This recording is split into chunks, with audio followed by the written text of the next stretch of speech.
Blessings, loving like kings and queens. I am Lady Nicole, and welcome to another episode of Queen Up. We are so delighted that you have taken the time to join us today. As you see, we are rocking our red because we got a lot going on for February. So we want to get this party started. So for February, we are celebrating all things love. We are celebrating Black History Month. We are celebrating Heart History and Health Month. And we are going to highlight Black girl magic and Black boy joy. Okay. All right, let's get started and introduce our royal representatives. Kim B. Hello. Tori. Hello. Lola. Hello. And we want to send a special shout out to Dr. J, who could not be with us today, but she will be with us on our next episode. But we do have two special guests with us today. Ms. Deanna Cherry. Hello, everyone. Deanna. So Hi. Deanna is a mother, a grandmother, and she works in the educational system. She is the definition of Black girl magic. And then we have with us Derrick Dixon. Ooh, Derrick is a father. He is an educator. He's a producer. He's a host. He's an actor. Oh, he wears so many hats. So we are so happy that he has taken the time to join us today. Welcome, Derrick. Thank you so much. Thank you for having me. Yes, of course. Thank you for being here. And of course, you see, we're back on Zoom. COVID just does not want to go away, but that's okay. So out of abundance of caution, we decided to use this platform, but that's okay because that's not going to start our party. So let's get started. Okay, so our first Queen Quality segment is, what is Black girl magic and Black boy joy? Well, I believe that Black girl magic is celebrating all Black and brown ladies, our resilience, our passion, our love, our commitment to excellence. We have overcome so many things, so many horrible things, but yet we bounce back and our dopeness always shines through and our magic just sprinkles everywhere we go. So I believe that that is Black girl magic. What about you, Lola? I believe Black women in general are extremely powerful and empowering. So I see Black girl magic as a phrase to explain how Black women exude excellence through all of their adversity with strength and resilience. Absolutely, absolutely. Okay, Kim B, what about you? Well, Lola said it best, but I'm going to piggyback. I believe that Black girl magic is women that makes things happen. And so they're determined, they're walking in their purpose and their destiny. Absolutely, absolutely. Deanna? Yes, I believe Black girl magic. I'm going to piggyback on all of you ladies. Powerful, excellence, brilliant, perfectionist. Our grandparents, our ancestors, we rock as a whole. We can get it all done. We wear many hats. Absolutely, absolutely. Okay, Tori. Well, I agree with everybody. I mean, Black girl magic is our confidence, it's our uniqueness and our own personal experiences within this world and how we're able to connect with one another just based off the magic alone. So I think that it's powerful and it's all about the confidence. Absolutely. Yes, confidence is key. Okay, Derrick, can you tell us about Black boy joy? Black boy joy. I think Black boy joy is embracing your culture, your pride, and being inspired and being able to inspire others. And I've always believed that the fact that there's a purpose tailor-made just for you. And if you know what your purpose is and you follow, because God has tailor-made it for you, follow your purpose, believe in your purpose, because you will exude Black boy joy. Absolutely. That's great. We love that.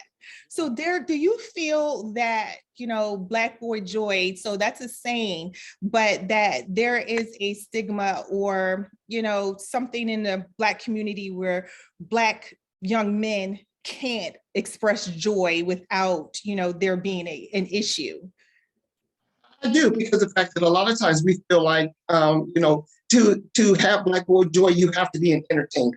Because of the fact that what social media has taught us, that we have to have some type of title and everything attached to our name in order to show that. And if you own a lawn business and you know that you can put some lines in that grass, I can't do that. I can't even start a lawnmower. But the fact that you can go out there and you can put those lines in that grass and walk away, and that lawn is beautiful, and we pay you for that because of the fact that is your talent. That's your purpose. Do that. Be joyful and know that you have made a difference. Just by now, I can go out and look at my lawn, and now I'm proud, and I look out at my grass, and I'm just like, wow, but you did that. People drive by now and say, wow, look at this, look at that lawn. I didn't do that. You did that. Be joyful and know that whatever your talent is, it could be a baker, it could be in school, it could be a singer, a writer, football, but whatever it is, know that it was tailor-made for you. And that Black Boy Joy is just also has to be in your heart. Believe in it. And we got to push our boys to know that it doesn't always have to be the bounce the basketball. Get an education and know that there's so many different things that you need to learn about yourself first. Once you learn that about yourself, then you can experience anything that you want to. That is great. I think more men need to hear that. That is so important, because we always talk about Black girl magic. We hear that a lot, but we don't really highlight Black boy joy, because, people see that as something negative. And I personally don't. I have 2 sons, and I always encourage, I always support. And I think that we need to do that more in the Black community with our young men. So that was great. If I can throw this in real quick, I'll be quick. We teach our boys, don't cry, don't do this, don't do that. So we suppress their feelings. And by suppressing their feelings, when they get older, then they don't know how to fulfill the things that they enjoy doing. We also need to stop. My son wants to hit on the drums or something, and we tell him, get off of that. Now, I have stopped what God may have purpose for him and his talent, because in fact, I'm always telling them, don't touch that. Will you stop in what his talent is, and we stifle that. We don't flourish what their talents are. Allow our young boys to express themselves at young ages, so they know what they want to do in life. Stop trying to make them live in your world and learn to live in your world. Right. That's great. Great. We love that. Thank you so much, Derrick. So we have explained what Black Girl Magic is, and Derrick let us know what Black Boy Joy is. All important. But when is Black Girl Magic not enough? So recently, I'm sure you all heard of the former Miss America, who decided to take her own life. On the outside, she's an attorney, TV correspondent, beauty queen, beautiful inside and out, the epitome of Black girl magic in our opinion. But for her, it was not enough. So Kim B and Lola are going to talk to us about what we can do when Black girl magic is not enough. Kim B? So first of all, I think we should pray, constantly about any and everything that's going on in this world and our lives, because it's a lot. Black women have a lot to deal with. We have to take care of ourselves. That's why self-care is so important. We need to go out and talk to someone outside of our family. That's important, that we just express ourselves. And we need to embrace who we are in our own skin and just walk it out. So I'm going to say prayer first, seek some professional help. Just talk about what's going on in your life. Lola? Okay.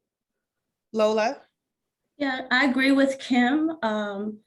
Many of our Black women suffer from mental health issues, and it's so difficult to pretty much give your best and display that magic when you're not taking care of yourselves. Right. So Black women are always expected to pretty much push through our trials. And enough is enough. I believe we should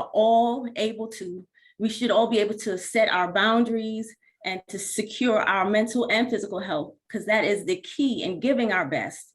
And in order to do our best in the way to exude that excellence for Black Girl Magic, that's going to have to be key for all of us.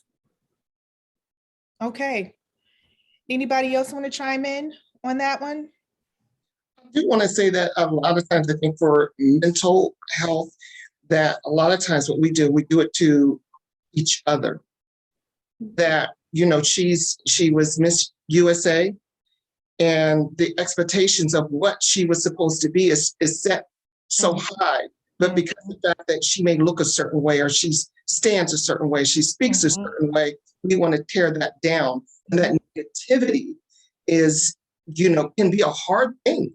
And the fact that instead of looking at those positive things of what they're trying to do, a lot of times our Black women, they focus on those negative things because of the fact they're trying to be the strong person. They're raising the family, and they're paying the bills, and they're out working. So when you hear one negative thing, that takes you down all the way to the bottom. So we learn to lift up our Black women and salute them for the things that they do. Being a mother, I'm a single father, but being a mother, raising children on your own and everything, that's a second job. That's another job. And a lot of people say, no, that's not a job. It's a lot of work. It is. I think that we have to learn how to push our Black women to understand that, to love themselves, and not we as each other stop tearing each other down. I think that is such a good point, because there are so many people who have opinions or who become experts on other people's lives. And they don't know too much about anything that's going on in a person's lives. Case in point, I watched Janet Jackson's special, and I was just amazed by some of the things that she shared. And I said, how awful that people just kind of just assumed this, or, rumors are spread, and, you don't know what that can do to a person, especially if they don't have the strength or the support system to help them through that. And we were just talking about the former Miss USA, and you're right, Derrick, she on the outside, it looked like she has everything going for herself. Like, what would she need to be depressed about or upset about? But we don't know, and we don't know what pressure she was under. We don't know the disappointments she was going through and what she really struggled with. And as I said on this show before, sadly, in the Black community, saying that I have an issue or I'm struggling with something mentally, kind of gets looked at in a negative way or thrown to the side, because Black people just think you just need a little talk with Jesus. And I also believe that prayer and having a little talk with Jesus helps, but you might need some couch time. You might need somebody to, empathize with you and take some time to have a conversation with you, just so they can be there. And we don't do that enough, in my opinion, in the Black community. So we do want to keep her family in prayer and uplift everyone who is going through. And just, we just want to encourage all Black and brown people, actually all people, that you are God's child. You are awesome. And whatever it is that you're going through, suicide should not be the answer for you. And if you feel that you are going in that direction, we ask that you reach out for help, to talk to someone. Yes. Okay. Anyone else want to chime in on this topic? We even have to send our prayers out to Virginia King's family. Absolutely. Yes. Absolutely. Derrick, since you're in that world, only thing that I know is she really loved and respected her son. And absolutely, such a sad moment in history, for anyone to lose their child. Yes. Suicide. So we need to just lift everybody up in prayer, because it is a major problem within our community. Yeah. I think that what you were saying, Nicole, is that what I'm talking about couch time also, because we are taught in the Black community, our Black culture teaches us, we keep everything in the family. We don't go outside our doors and discuss things. It stays, what happens in the home stays in the home.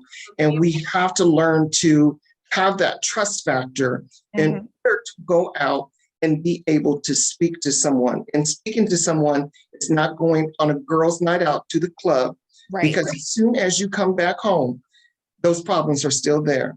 That's right. So it's okay to get that professional help that you need and not be ashamed of it.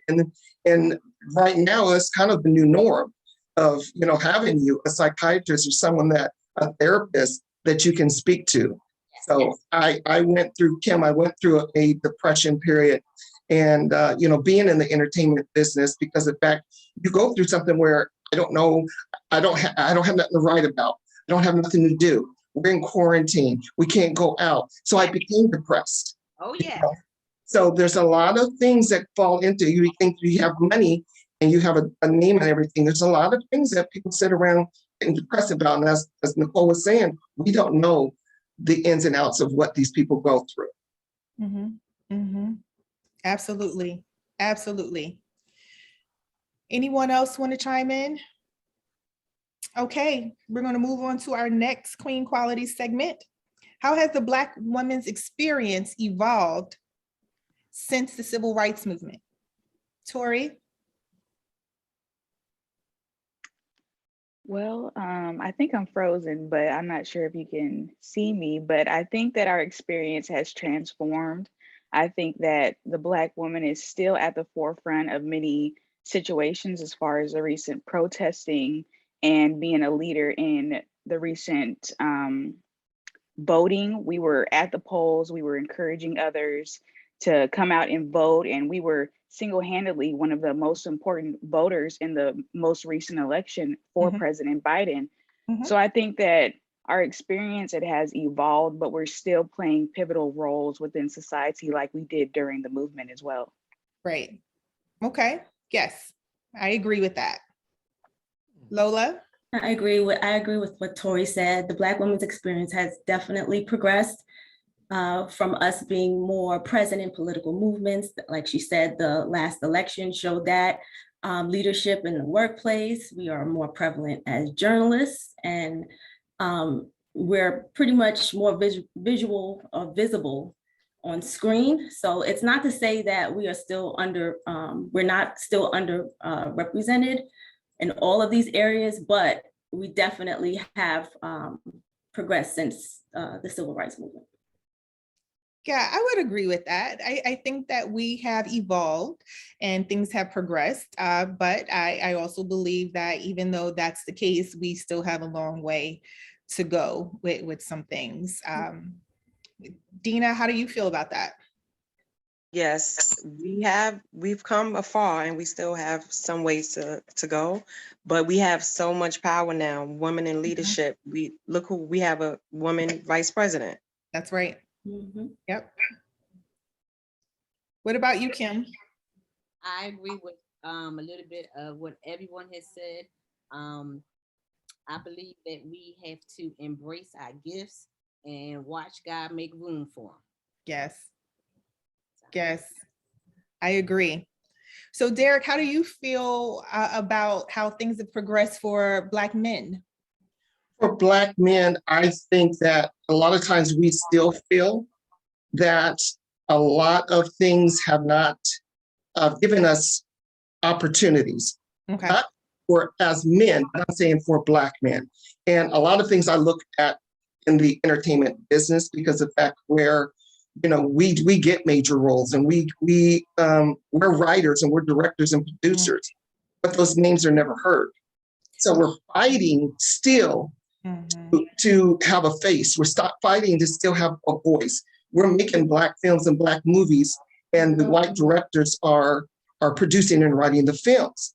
You know, and I'm thankful for the fact that we are allowed to have a face on TV and everything now, but I think that we need to have the recognition. We need to be recognized for a lot of the stuff that we are doing. And again, this is not just the entertainment business, and a lot of things in life. I feel in the business, on the the conference room and things like that. Our faces need to be seen and our voices need to be heard more, and appreciate the Black man in that manner.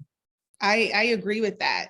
My husband and I were actually watching the news, and I didn't realize that it was just one African-American head coach in the entire NFL. Yeah. How sad is that? Yeah. How sad is that? And we push our Black men to beat the quarterbacks and the running backs, and Right. we push them all, but then we don't train them to go past that. So the mentality is to stay in the box and just pass this ball around, but you can't be no more than that. After that, your career is over with. So we need to give our Black men, our Black boys that boost to say, you know what, you can be a head coach. You know, you have that ability. So we have to push them to believe in themselves more, to have that type of career and, and positions in life. I agree with that. Yeah, when I heard that, I just was really shocked, but then I wasn't shocked, it's just sad, but hopefully that changes. It's sad that there has to be lawsuits brought to the forefront in order for change to be brought about. But we're hoping in the near future that those numbers kind of change and shift in our favor a little bit, because I think that is absolutely ridiculous in 2022. Can I say this real quick too? Sure. And as far as the Black Girl Magic, I'm looking around at 5 beautiful Black women, and you would have never seen this before, where the Black woman is taking charge of a show, having dialogue and on these type of topics. So I salute you because of the fact that you are doing this. I'm honored to sit here with y'all and thank you. To look around and say, wow, the Black woman, we may not feel that we're progressing, but we have to look at ourselves and say, wow, we've come a long ways, because this would have never been able to happen. Now we're taking charge of what we are control of and how we are able to put it out there. All right, Derrick, go ahead. Thank you so much for that. We appreciate that. Yes, our goal is to just actually spread Black Girl Magic, but we really just want to help people. We want to do it in a positive, classy way. It's a lot of wretchedness out there and things that don't represent us well. So we are leaning in the right direction.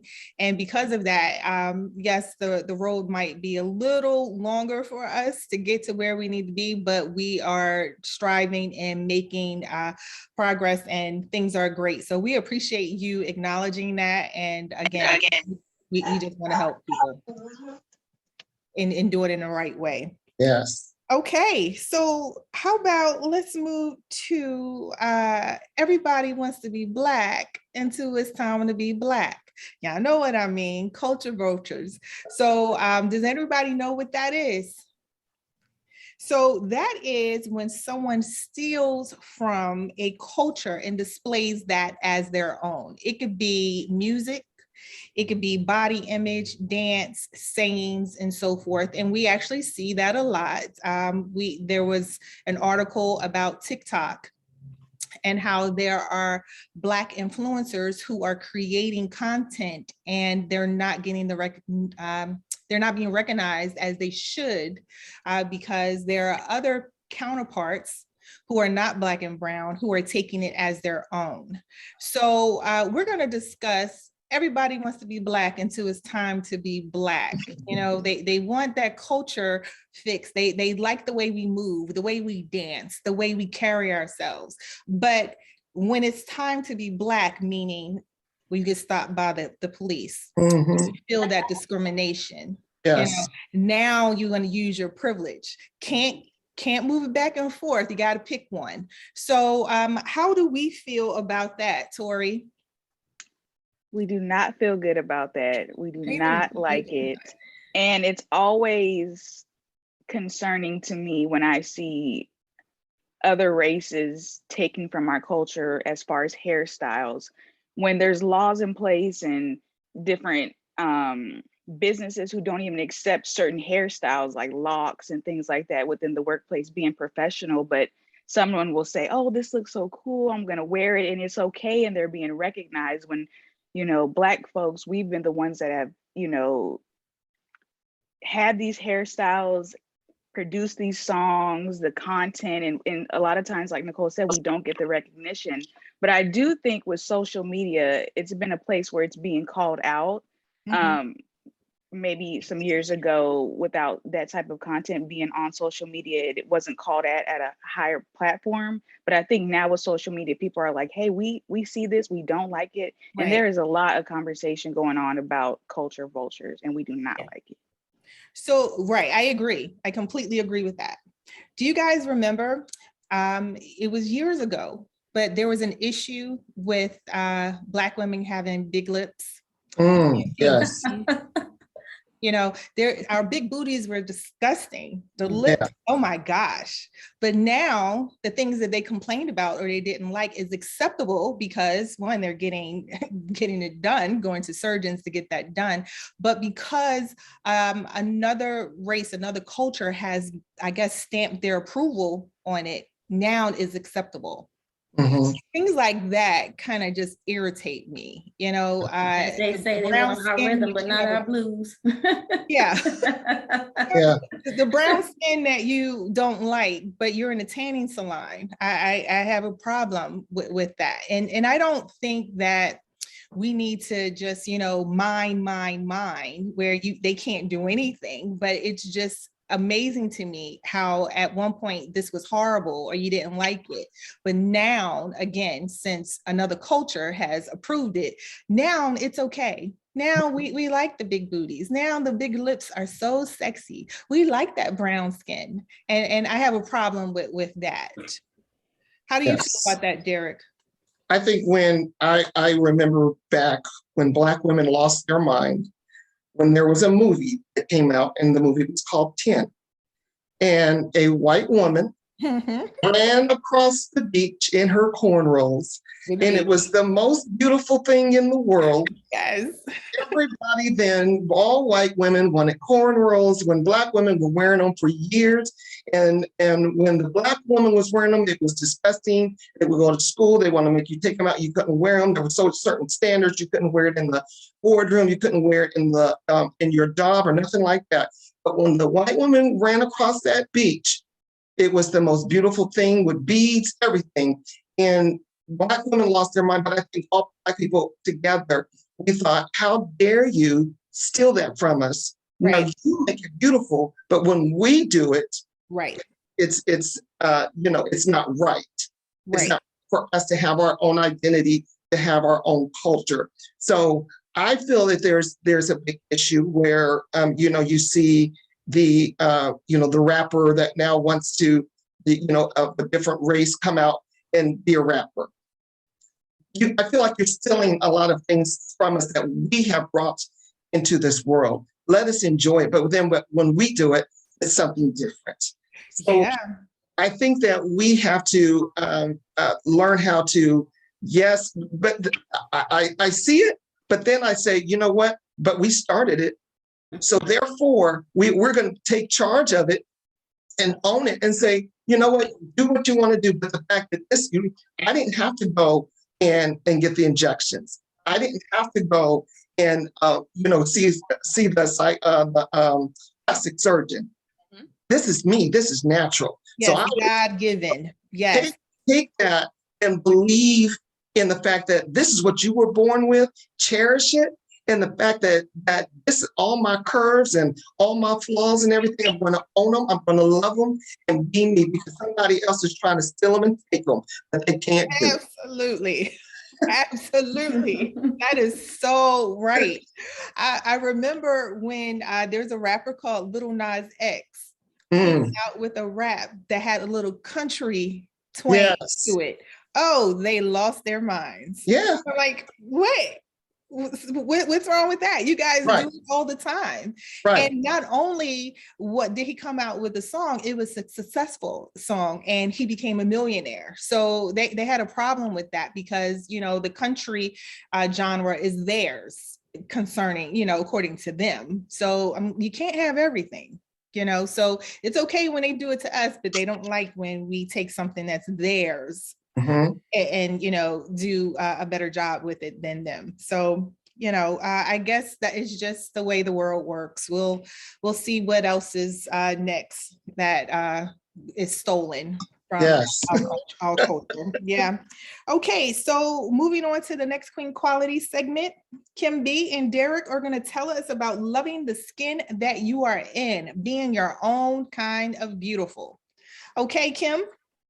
Well, you know, I believe that if you're confident in yourself, you're not conceited. I'm confident in myself. Therefore, I am walking in my purpose while wearing stilettos. I know what my destiny, which way I should go down that path, and I'm living it out. Yes. It's Yes. just simple. Yes. So you know that, right? And you're confident, Yeah. but what about the person who is a little unsure, you know, has not gotten to that level where they are, you know, comfortable in their own skin? Derrick, what do you say to that person? I say it's a mental exercise. You have to control what you choose to believe. Right. So therefore, you know, Kim is comfortable in her stilettos. Well, the fact that Kim is comfortable in what she is that what she's comfortable in, I have to find what's right for me. What fits my style? That's what right. fits who I am? What's my statement? You know, I don't want to live how Kim lives. Kim is Kim. My fibers are totally different. So my hair texture is a little different, my skin colors, and all of us are different colors, different shapes and everything, but we're all beautiful Black people. So find the fact that who you are and know that whatever fits me is tailor-made for me. So absolutely, you're focus on the positives. I wrote this down. It says focus on your positives and ignore outside influences that try to dictate how you should be or how you should look. Absolutely. So believe in the fact that you need to know who you are. Yes. That's and right. once you find out who you are, nothing can stop you. Nobody can stop you or tell you any different. I know that's right. Right. But we love that. We say that all the time on this show, you know, believe who you are, remember who you are and whose you are. Yes. Deanna, how do you feel about that? Yes, Kim, your stilettos are solely for you because I cannot stand in no stilettos, but I stand in me and my purpose and my walk, which will be some wedges maybe, but I'm confident enough that my walk is mine. And like Derrick stated, Kim's is her walk. We all are unique in our own right, in our own way. Right. Right. Absolutely. Tori, how do you feel about that? I'm sorry, I didn't want to cut you off. I just wanted to say that, you know, we're all here to leave a legacy. Yes. And the fact is, your legacy is, again, once you know who you are, your children are watching you. The people on your job are watching you and everything. So therefore, this is something that we have to do, all of us, even right here today, is to be able to give us our flowers right now. Because of the fact that I shouldn't have to wait until you are lying stretched out in these shoes that don't fit, this hat that's crooked to the side, eyebrows all messed up, and I'm crying all over you and everything. And I say, oh, Chuck could have said it. We need to learn to say those things right now. So we have to be able to have, you know, embrace our legacies and walk in your legacy, because that is so important. Walk in your legacy and believe and trust of what Deanna was saying, the purpose. That's right. That's right. Tori? I agree with what everyone said. I think loving yourself is more so of a lifelong journey. I think personally, as I've evolved throughout the years and grown and learned more, I've had to love myself and, you know, the different versions of me. And I think that it actually has to start at home. I think parents have to pour that confidence and love into their children so that, you know, the world's going to try to tear them down, but at least they started with the foundation of knowing that it's possible to love yourself as you grow and give yourself grace. I think that if you don't, it'll be difficult and you might end up being hard on yourself. But for me, it's a lifelong journey and I have to accept myself as I grow. That's not, Tori, we love that, especially loving the different versions of yourself, because you do change, you do evolve. You know, my 40-something-year-old self is not who I was at 18, you know, so you do have to acknowledge growth and progress and understand who you are and whose you are, and just kind of block out negativity and be positive. And as Kim says all the time, keep it moving. That's what you need to do. And your stilettos, right? Okay. So Tori and Lola are going to tell us about a person who exudes Black girl magic. Lola? Okay, I wanted to name not one person, but I have two people that in mind that exude Black girl magic in my mind. The first one, we kind of touched on her today, Stacey Abrams, for her persistence in voting accessibility and turnout. She was, to me, the real MVP of this last election. And Maya Motley. She's the first female prime minister of Barbados and was key in helping to make Barbados a republic. So those were my two people that exude Black girl magic. Okay. Tori. Well, when I thought about who has Black girl magic, and when I think about the word who comes to mind, and it can only be for me, Michelle Obama. I mean, literally, she is the most graceful woman that I've seen in a public aspect. And even when the world, I remember comments, you know, about her appearance and this and that, trying to tear her down. And she never batted an eye. She has always been graceful, always just shown confidence. And I just think overall, she is Black girl magic. Yes, we love both of those, all three of those examples. Derrick, can you give us an example of Black boy joy? Black boy joy is someone that's actually local. A lot of people may not know his name, but his name is David Lloyd Marcus.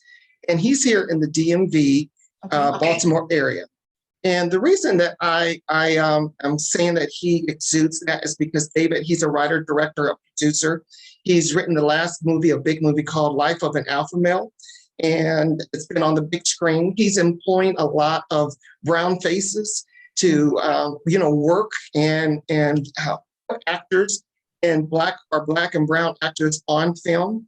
And the fact that all his staff and everything are all Black and brown people. He's a writer. He's an author of 3 books. And the fact that he wants to bring the joy back into the Black culture, to me, means so much.